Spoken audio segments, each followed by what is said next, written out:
బబ్బులు సాక్షి ఉందంటండి బబ్బులు ఎట్లా సాక్షి అంటాం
நீ பாருலகில் வாழுவார்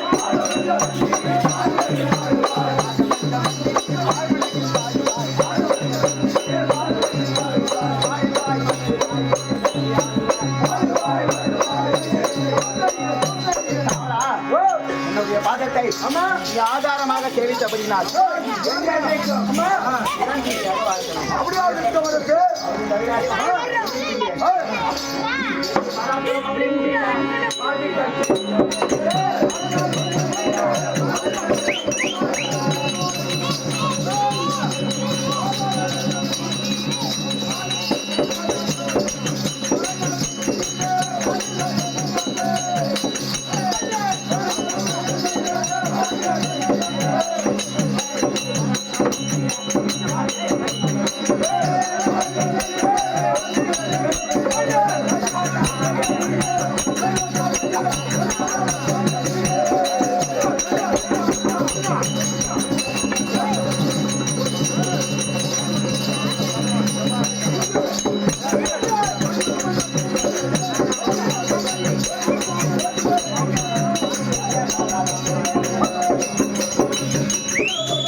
இன்னார் இன்னார் என்று ராமன் தெரிந்து கொண்டாயா சொன்னாதான் தெரியும்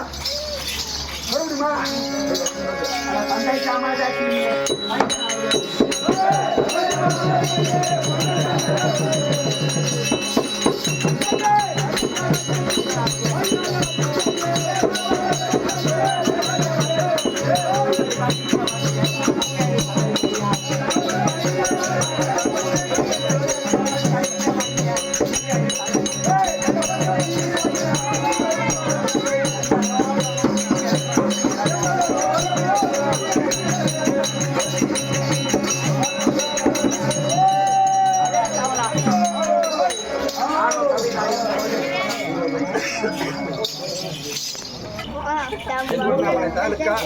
கல்லானங்கல் கிராமத்திலே தோங்கி வாசம் பண்ணி வருகிறார் ராவண சன்னியாசம் பல வேடங்களில் நடிக்கக்கூடிய சீனிவாசன் அவர்கள் அன்னாருடைய பேரன் தான் இந்த பரசுராமன் வேடம் ஏற்றிருக்கக்கூடியவர். சீதாபி ராமனுக்காக அன்னவரால் கொண்டாடப்பட்டவர் ஒன்று அப்படி கொடுத்து அன்பருக்கு சகல நலங்களை ஆண்டவன் அருள்பார்ப்பாக வேண்டுகிறேன். அதே சீனிவாசன் அவர்கள் இதோ பின் அதே திருவண்ணாமலை தாலுக்கா வேடநத்தம் கிராமத்திலே திகழ்ந்தோங்கி வருகிறார் என்ற முருகன் அவர்கள் ஜேசிக்கு பணிபுரியக்கூடிய முருகன் அவர்கள் தவமணி அன்னவர் பேரால் கொண்டாடப்பட்டவர் ஒன்று கொடுத்து அன்பருக்கு சகல நலன்களும் ஆண்டவன் அருள்பாய்ப்பாக வைத்துக் கொள்கிறேன். அதே கவலா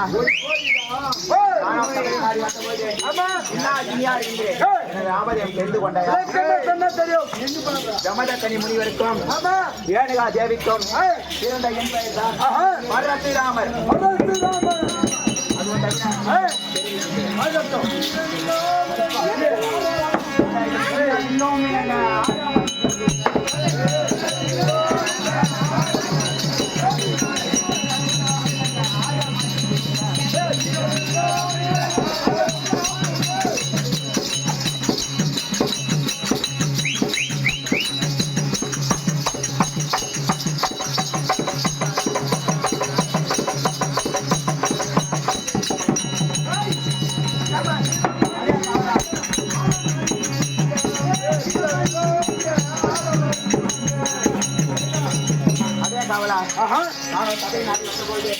என் வீர வில்லம் ஆறு மணிகளும் எப்படி கலகல என்று சொல்லிக்கிறது பார்த்தா அதுவும் பாடலாம் பாடி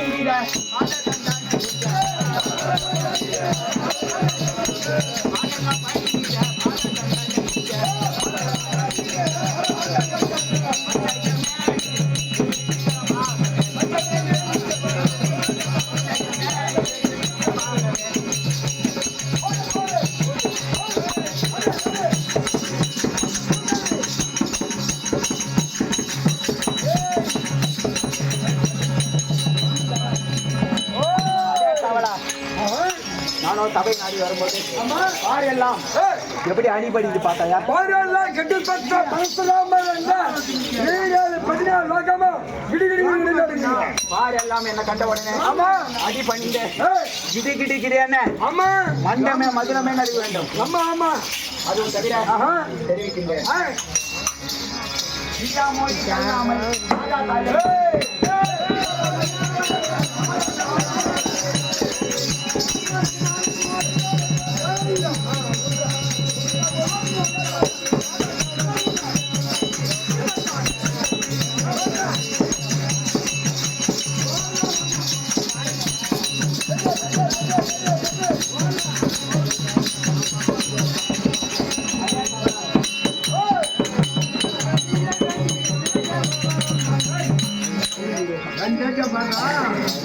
அதே கமலா என்னோட தகப்பனாகிய ஜமதக்கனி முனிவர் இருக்கின்றாரே, என்ன செய்தாலும் தட்டி கழிக்க மாட்டேன். ஒரு ஆணையை பிறப்பித்தார்னா அந்த ஆணையை தட்டாம கழிக்காம அப்படியே சிறப்பா தெரிஞ்சு முடிப்பேன். ஆமா நானே தான். அதுவும் ஜமதக்கனி முனிவர் நாள்தோறும் பூஜை செய்வார். எப்படி செய்வார்? தினமே சிவ பூஜை செய்வார். ஆமா தினமும் சிவ பூஜை செய்வார். அதுவும் தவிர என்னுடைய தாயாராகிய ரேணுகாம்பாள் தேவி அருகில் உள்ள குளத்தில் சென்று எப்படி எடுத்து வருவார்? நீர் எப்படி எடுத்து வருவார்? கையில குடம் எடுத்துன்னு போக மாட்டாங்க, மட்பாண்டை எடுத்துன்னு போக மாட்டாங்க. எப்படி எடுத்துன்னு வருவாங்க? வெறும் கையோட போவாங்க ஆத்துக்கு. வெறும் கையோட போனா அந்த ஆறு ஓடுது பாத்தியா, அந்த ஆற்று மேல இருக்க மணல், மணல்ல 2 கைகளால் அப்படியே குவித்தால் போதும். அப்படியே 2 கைகளால் அந்த மணலை குவித்தால் குடம் குடமாக உருவாகிவிடும். அப்படியே குடம் குடமாக உருவான உடனே அதை என்னுடைய தந்தையாராகி ஜமதக்கனி முனிவர் இருக்கிறாரு, அவருக்கு எடுத்து போய் எனது தாயாராகிய ரேணுகாம்பாள் தேவி டெய்லிக்கும் பூஜைக்காக சிவ பூஜைக்காக கொடுப்பார்.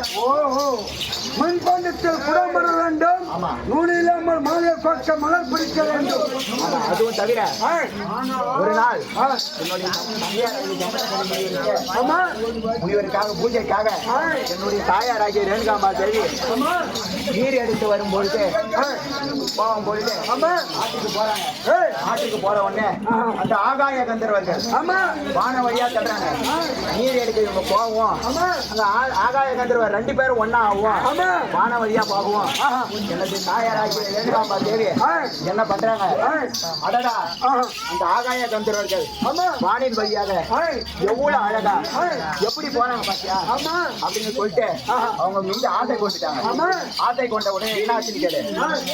கற்பு நெறி என்னுடைய தாயாராகிய ரேணுகாம்பாள் கற்பு நெறி தவறிட்டாங்க. கற்பு தவறி அவரன் உடனே என்ன ஆச்சு? வந்தோம் போல ஆட்டுக்கு வந்து வெகு நேரம் ஆயிடுச்சு. வந்து தந்தையாராகிய ஜமதக்கனி முனிவருக்கு நீர் எடுத்து வர வேண்டும். நீர் எடுத்து வர வேண்டும். நேரம் ஆயிடுச்சு. மணல் பாண்டம் வரவில்லை, மலர் வரவில்லை, ஜலம் வரவில்லை. ஜனம் வரல. கந்தர்கள் வானால பார்த்தாங்கள, வானத்துல போறத அவங்க பார்த்த உடனே என்ன ஆச்சுன்னா கற்பு நெறி தவறிட்டாங்க. தவறிய உடனே என்ன ஆச்சுன்னா என்னுடைய தந்தையாராகிய ஜமதக்கனி முனிவருக்கு ஞான கண்ணில் தெரிந்து விட்டது. முக்காலம் அறியக்கூடியவர் ஜமதக்கனி. முக்காலம், நிகழ்காலம், கடந்த காலம், எதிர்காலம், முக்காலம் அறிந்தவர் தான் என்னுடைய தந்தையாராகிய ஜமதக்கனி. அவர் ஒரு ரிஷி, எல்லாத்தையும் சொல்றாரு. அவருடைய ஞான கண்ணில் தெரிந்து விட்டது. என்னுடைய தாயாராகிய ரேணுகாம்பாள் தேவி நம்முடைய கற்பு தவறிவிட்டார் என்று தெரிந்து விட்டது. தெரிந்த உடனே என்னை அழைத்தார். அழைத்து பரசுராமா, என்னடா பரசுராமா, உன் தாயோடைய கற்பு நெறி தவறிவிட்டால் அவளை நீ என்ன பண்ணணும்னா அவளுடைய தலையை, உன் தாயோட தலையை வெட்டணும், ஒரே வெட்டா வெட்டி தூக்கணும் அப்படின்னு சொன்னாங்க. உடனே நான் என்ன சொன்னேன்னு கேளு. நீ அந்த சொல்லுவேன், நீ அந்த வெட்ட மாட்டேன். நான் என்ன சொன்னேன்னு கேளு. தந்தை கேட்ட மீறவே மாட்டேன். என்ன சொன்னாலும் சரி அப்படியே செயல்படுத்துவேன். கண்ணை மூடினேன், எதுவுமே கேட்க மாட்டேன், அப்படியே செயல்படுத்துவேன். ஆமா என்னோட பணத்தை கொண்டாந்து வச்சான். நீ வெட்டியா? தங்குல. ஜமதக்கனி முனிவர் தங்குல. என்ன சொன்னாரு? வெட்டின்னு வைப்பான்னு சொன்னாரு. ஆமா. உன்ன உடனே என்னாச்சு? தந்தையே, ஓ. நான் வந்து நீங்க சொல்ற செய்யறேன். ஆமா. ஏன்னா உங்க பேச்ச கேப்ப மீற மாட்டேன். ஆனா நான் எனக்கு என்ன குடிப்பீங்க? சன்மானம் என்ன வேணும்? சன்மானம் கிடைக்கணும்ல. ஆமா. என்ன குடிப்பீங்கன்னு கேட்டேன். சரி. ஏன் நீ எதை வேணாலும் கேட்கறேன். கேளு. என்ன கேட்கறியா தரேன் ஆ, ஆ. அப்படின்னு சொல்லிட்டு என்னுடைய தந்தையாராகி ஜமதக்கனி ஆமா. சொன்னார். சொன்ன உடனே என்னாச்சு? சரி தந்தையா, நான் தாயோட தலையை வெட்டி வரேன் அப்படின்னு சொல்லிட்டு நான் என்ன பண்ணேன்? வேக வேகமாக என்னுடைய தாயை நோக்கி ரோட்ல தொட்டியா ஓடுறேன். வேக வேகமா ஓடுறாங்க அவங்களும். ஆடி மூடுதான் ஓடுறாங்க. இத்தனா விட மாட்டேன். விடவே இல்லை. நிறைவேற்றணும் இட்டு போட்டு ஓட்டணும். அப்படின்னு என்ன பண்ண? வேக வேகமா ஓடி போய் எங்க நம்மளுடைய பையன் படைச்சிடாம ஆமா. வெட்டிடுவானோ அப்படின்னு சொல்லிட்டு என்னுடைய தாயாராகி ரேணுகாம்பா தேவி தெருவுலயே ஓடி போய் ஒரு அருந்ததிக்கு ரோட்டு ஓரமா நின்னுக்கிறாங்க. ஆமா. என்ன பண்ணாரு? ஓடி போய் கட்டி பிடிச்சினாங்க. கட்டி பிடிச்ச உடனே என்ன ஆச்சுன்னா கடிச்சு பிடிச்சாங்க உடல. என்னுடைய கோடாலி எடுத்து ஒரே வீசு தலை ஒரே வெட்டு, ரெண்டு தலை, ரெண்டு உடம்பு, ரெண்டு தலை போனது, ரெண்டு உயிர். ஒரு தலையை தூக்கினேன். எந்த தலை? எங்க அம்மா தலையை கையில பிடிச்சா. வேக வேகமா நான் என்னுடைய தந்தையார் போய் என்ன சொன்னேன்? தந்தையே, நீங்க சொன்ன கட்டளையை நான் நிறைவேற்றிவிட்டேன் தந்தையே. தாயும் சிரம் இதோ இருக்குது பாருப்பா அப்படின்னு சொன்னேன். பார்த்து என்ன சொன்னாரு? சபாத்ரா பரசுராமா சபா சபா பாண்டா தலையா, இதாண்டா என் புள்ள. யாருன்னா செய்வாங்களா இந்த வேலைய? யாருமே செய்ய மாட்டாங்க. ஒரு தாய் இல்லனா இந்த சபையில இருக்கிற யாருமே இல்ல. ஒரு தாய் உருவாவல்னா ஒரு தாயோடைய வயசுல இருந்தா உருவாகுது. தந்தையோட பேர்த்து கூட மீறாம என்ன பண்ண? ஒரே வெட்டா வெடிச்சுக்கேன். தூக்கியாண்டு உடனே என்ன பண்ண சொன்ன தந்தையா, நீங்க சொன்ன கட்டளை நிறைவேற்றிட்டல. நான் ஒரு சன்மானம் கேட்ட சரியா அப்படின்னு கேட்டேன். என்ன கேட்டேன்னு கேளு. தந்தைய, இந்த உலகத்துல எனக்கு சன்மானமா கேட்டா எது கேட்டாலும் எனக்கு புண்ணியம் கிடையாது. என்னுடைய தாயாருக்கு நிகர் என்ன இருக்குது? அன்பை காட்டி, பாசத்தை காட்டி, வளர்ச்சி, உன்னை தூக்கி ஆளாக்கி நிக்க வச்சாங்க. என்ன என் தாயோட தலையை வெட்டா எனக்கு வேற எதுவும் வேணாம், எதுவும் கேட்கல. நாடு பொருள் எதுவுமே கேட்கல. என் தாயே எனக்கு திருப்பி கொடுத்துரு தந்தைய கேட்டேன். கரெக்டா நானே வேலையை செஞ்சேன். நானே வேலையை முடியும். தலையை வெட்டினா உயிரையும் கொடுக்க போறேன். உயிரை எப்படி குத்தன்னு கேளுங்க. நீ கேட்டதை நிறைவேற்றா படுத்துறாமா? நான் சொன்னதை நீ நிறைவேற்றுக்க. நீ சொன்னதை நான் அப்படின்னு சொல்லிட்டு ஜமதக்கனி முனிவர் என்கிட்ட சொல்றாரு. சொன்ன உடனே நான் என்ன பண்ணேன்னு கேளு. பையன் ஆகிய பரசுராமனே ஒரு இடத்தில் வந்து ஒரு கமண்டலத்தில் நீர் இருக்கிறது. அதை எடுத்துக்கொண்டு உன்னுடைய தாயாராகிய உன்னுடைய தாயாராகிய ரேணுகாம்பா தேவி தலை இருக்குது. தலையை ஒரு கையில எடுத்துனேன். அந்த கமண்டத்தில் இருக்கிற நீரை ஒரு கையில எடுத்துனேன். நேரா தாயோட உடம்பு எங்க இருக்குது? உடம்பு நோக்கி போ. உடம்பு நோக்கி போன உடனே உன் தாயின் உடம்பு இருக்கும். உடம்பா கூட உன்னுடைய தாயின் தலையை ஒன்னா இணைச்சு அது மேல தலையின் மேலையும் உடம்பு மேலையும் தீர்த்தத்தை தெளிச்ச உடனே நான் உயிர் வந்துட்டா அப்படின்னு சொன்னாங்க. உயிர் வந்துன்னு சொன்ன உடனே நான் என்ன பண்ணேன்? நான் கேட்டது நீங்க தந்தியா அப்படின்னு சொல்லிட்டு நான் என்ன பண்ணேன்னு கேளு. நான் ஒரு முட்டாளு அலறி வச்சுன்னு வேகமா ஓடினேன். பதட்டம்.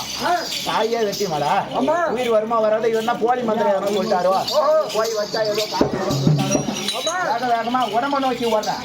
உடம்பு நோக்கி ஓடினா முன்னாடி நான் என்ன சொன்னேன்? ரெண்டு தலைக்குது, ரெண்டு உடம்பு, ரெண்டு கையில ஒண்ணுக்குது, ரோட்ல ஒரு முண்டை பத்துக்குது, ரெண்டு உடம்புக்குது. நான் என்ன பண்ணு கேளு. என்னுடைய தாயாராகிய கையில பிடிச்சேன். கையில பிடிச்சு வேக வேகமா என்னுடைய தாயின் உடலை நோக்கி ஓடி என்ன பண்ண என்ன பண்ண கேளு. அந்த அருந்ததி உடம்பு இருக்கு பாத்தியா? அதான் வச்சு ஐயோ உயிர் வருமா நான் தெரிஞ்சு விட்டேன்டா பாப்பா காப்பான்னு